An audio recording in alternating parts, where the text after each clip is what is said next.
श्रीलंका का प्राचीन इतिहास जानिए। भारत से क्या है नाता। भारत के दक्षिण में हिंद महासागर में भारत से ही लगा हुआ एक द्वीप है जिसका नाम श्रीलंका है। देश की दूरी भारत से मात्र 32 किलोमीटर है। 1972 तक इसका नाम सीलोन था, जिसे बदलकर लंका तथा 1978 में इसके आगे सम्मानसूचक शब्द श्री जोड़कर श्रीलंका कर दिया गया। श्रीलंका का भारत से प्राचीन काल से ही अटूट संबंध रहा है। भारत के दक्षिण में स्थित श्रीलंका में भी बड़ी संख्या में हिंदू रहते थे। हालांकि अब यहाँ की जनसंख्या का करीब 12% हिस्सा हिंदुओं का है। एक डीएनए शोध के अनुसार श्रीलंका में रह रहे सिंहल जाति के लोगों का संबंध उत्तर भारतीय लोगों से है। सिंहल भाषा गुजराती और सिंधी भाषा से जुड़ी हुई है। श्रीलंका का पिछले 3000 वर्ष का लिखित इतिहास उपलब्ध है। 1,25,000 वर्ष पूर्व यहाँ मानव बस्तियां होने के प्रमाण मिले हैं।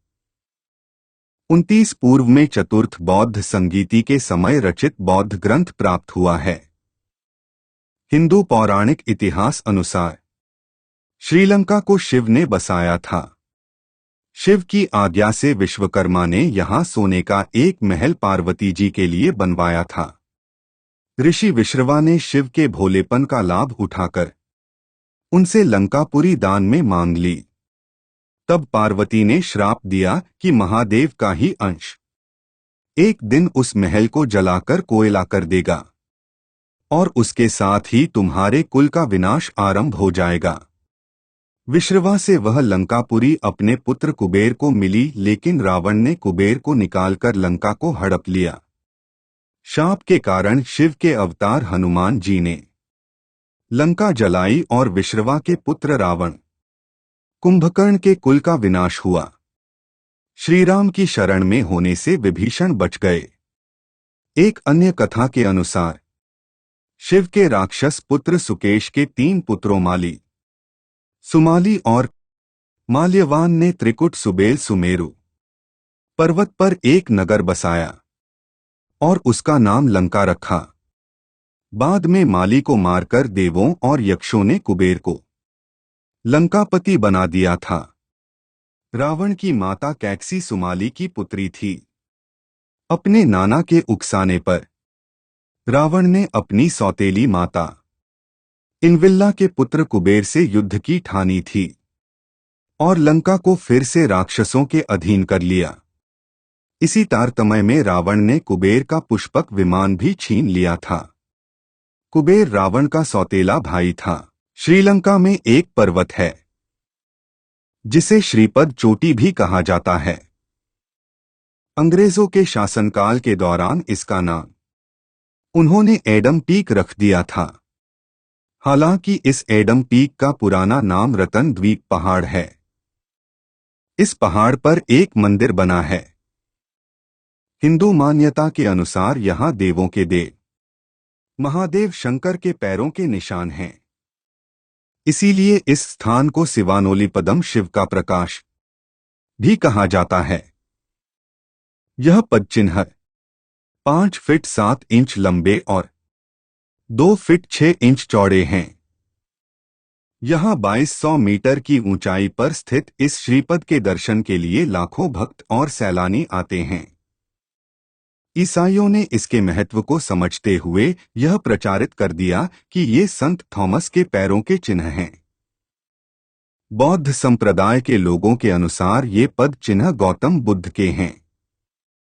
मुस्लिम संप्रदाय के लोगों के अनुसार पद चिन्ह हजरत आदम के हैं। कुछ लोग तो राम सेतु को भी आदम पुल कहने लगे हैं। इस पहाड़ के बारे में कहा जाता है कि यह पहाड़ ही वह पहाड़ है जो द्रोणागिरी का एक टुकड़ा था और जिसे उठाकर हनुमान जी ले गए थे। श्रीलंका के दक्षिणी तट गाले में एक बहुत रोमांचित करने वाले इस पहाड़ को श्रीलंकाई लोग रहुमाशाला कांडा कहते हैं। श्रीलंका का इंटरनेशनल रामायण रिसर्च सेंटर और वहां के पर्यटन मंत्रालय ने मिलकर रामायण से जुड़े ऐसे 50 स्थल ढूंढ लिए हैं जिनका पुरातात्विक और ऐतिहासिक महत्व है और जिनका रामायण में भी उल्लेख मिलता है। श्रीलंका में वह स्थान ढूंढ लिया गया है जहां रावण की सोने की लंका थी। अशोक वाटिका, राम रावण युद्ध भूमि, रावण की गुफा, रावण के हवाई अड्डे, रावण का शव, रावण का महल और ऐसे 50 रामायणकालीन स्थलों की खोज करने का दावा किया गया है। बाकायदा इसके सबूत भी पेश किए गए हैं। ऐसा माना जाता है कि रैगला के जंगलों के बीच एक विशालकाय पहाड़ी पर रावण की गुफा है जहां उसने घोर तपस्या की थी। उसी गुफा में आज भी रावण का शव सुरक्षित रखा हुआ है। रैगला के इलाके में रावण की यह गुफा 8000 फुट की ऊंचाई पर स्थित है जहां 17 फुट लंबे ताबूत में रखा है रावण का शव। इस ताबूत के चारों तरफ लगा है एक खास लेप जिसके कारण यह ताबूत हजारों सालों से जस का तस रखा हुआ है। श्रीलंका में नुआरा एलिया पहाड़ियों के आसपास स्थित रावण फॉल, रावण गुफाएं, अशोक वाटिका, खंडहर हो चुके विभीषण के महल आदि की पुरातात्विक जांच से इनके रामायण काल के होने की पुष्टि होती है। राम सेतु के बारे में तो सभी लोग जानते ही हैं। श्रीलंका में हिंदू और बौद्ध धर्म की साझा परंपरा और संस्कृति रही है, लेकिन इसे अंग्रेज काल में खंडित कर दिया गया। लगभग 2000 से अधिक वर्षों की सभ्यता में श्रीलंका में हिंदू और बौद्धों में कभी विवाद नहीं रहा। श्रीलंकाई में हिंदू धर्म के शैव मत का प्रचलन रहा है। श्रीलंका को शिव के 5 निवास स्थानों का घर माना जाता है। मुरुगन अर्थात शिव के पुत्र कार्तिकेय यहाँ के सबसे लोकप्रिय हिंदू देवताओं में से एक हैं। इनकी पूजा न केवल तमिल हिंदू करते हैं बल्कि बौद्ध, सिंहली और आदिवासी भी करते हैं। यहाँ कई ऐसे मंदिर हैं जो हिंदू और बौद्धों की साझा संस्कृति को दर्शाते हैं। हिंदू सम्राट अशोक 269-232 ने कई वर्षों की लड़ाई के बाद बौद्ध धर्म अपनाने के बाद युद्ध का बहिष्कार किया और शिकार करने पर पाबंदी लगाई। बौद्ध धर्म का तीसरा अधिवेशन अशोक के राज्यकाल के 17वें साल में संपन्न हुआ। सम्राट अशोक ने अपने पुत्र महिंद और पुत्री संघमित्रा को धर्म प्रचार के लिए श्रीलंका भेजा। इनके द्वारा श्रीलंका के राजा देवनामपिया तीसरा ने बौद्ध धर्म अपनाया और वहां महाविहार नामक बौद्ध मठ की स्थापना की। यह देश आधुनिक युग में भी थेरावदा बौद्ध धर्म का गढ़ है।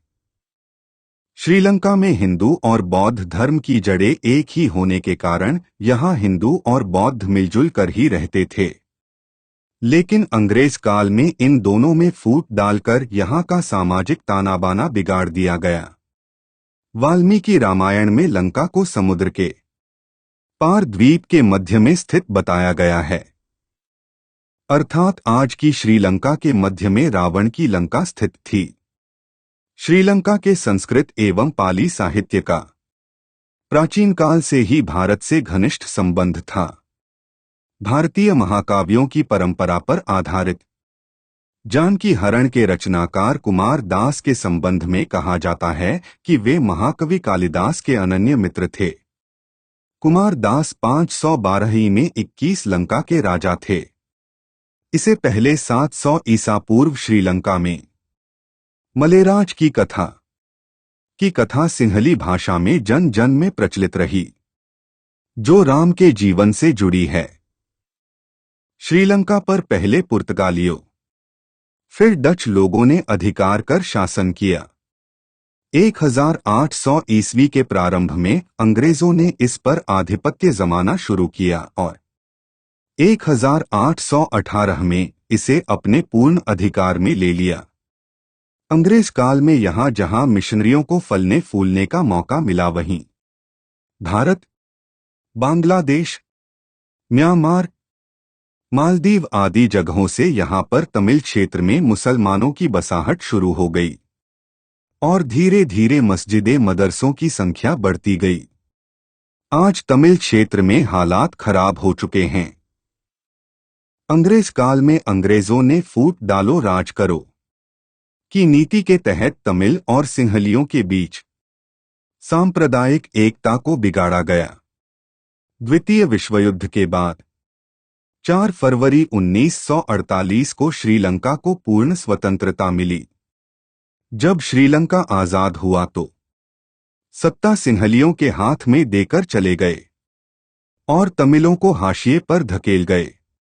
लेकिन सिंहली यह नहीं जानते थे कि अंग्रेज और मुस्लिम सल्तनतें श्रीलंका को अशांत देखना चाहती थी।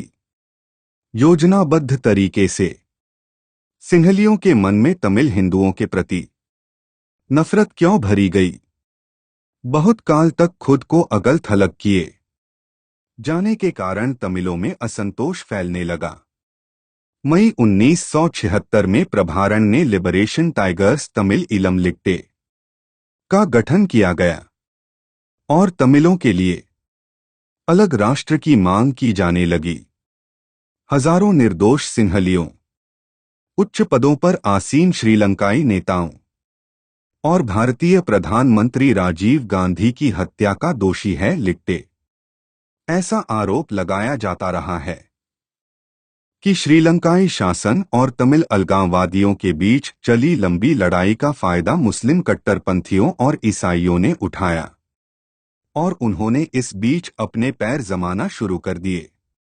इससे श्रीलंका के तमिल और सिंहली क्षेत्र में सामाजिक अशांति बढ़ने लगी।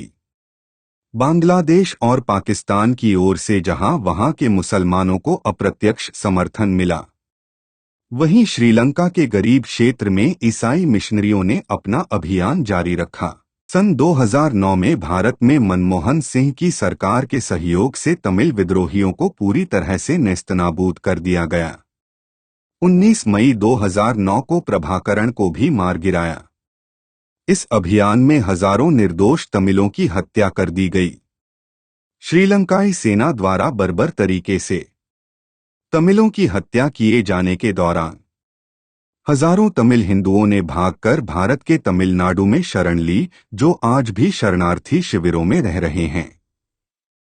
2009 में श्रीलंकाई सेना की कार्रवाई के बाद वहां के लाखों तमिल बेघर हुए, जो आज भी दरबदर हैं। वर्तमान में श्रीलंका में करीब 2.2 करोड़ की आबादी है। देश की 70% आबादी बौद्ध है। यहाँ 10% आबादी मुस्लिम, 12% हिंदू और 6% कैथोलिक है। बौद्धों ने हिंदू और ईसाइयों को धर्म की वजह से कभी निशाना नहीं बनाया, लेकिन मुसलमानों को जरूर निशान बनाया गया है। इसके कई कारण हैं। तमिल समस्या के खात्मे के बाद श्रीलंका में बौद्धों और मुस्लिमों के बीच तनाव की शुरुआत 2012 से हुई थी। कुछ कट्टरपंथी बौद्ध समूहों ने मुसलमानों पर जबरन धर्म परिवर्तन कराने और बौद्ध मठों को नुकसान पहुंचाने का आरोप लगाया था। श्रीलंका में मुस्लिम केवल मुस्लिम नहीं हैं, वहां तमिल बोलने वाले मुस्लिम भी हैं और तमिलों का सिंहलियों से विवाद जगजाहिर है। इसके अलावा रोहिंग्या मुसलमानों की श्रीलंका में मौजूदगी भी विवादों की वजह है। श्रीलंका में मुसलमानों का मुस्लिम परंपरा के तहत मांसाहार या पालतू पशुओं को मारना बौद्ध समुदाय के लिए एक विवाद का मुद्दा रहा है। वर्तमान में इस्लामिक कट्टरपंथी नेशनल तौहीद जमात भी तनाव की एक वजह बन गया है।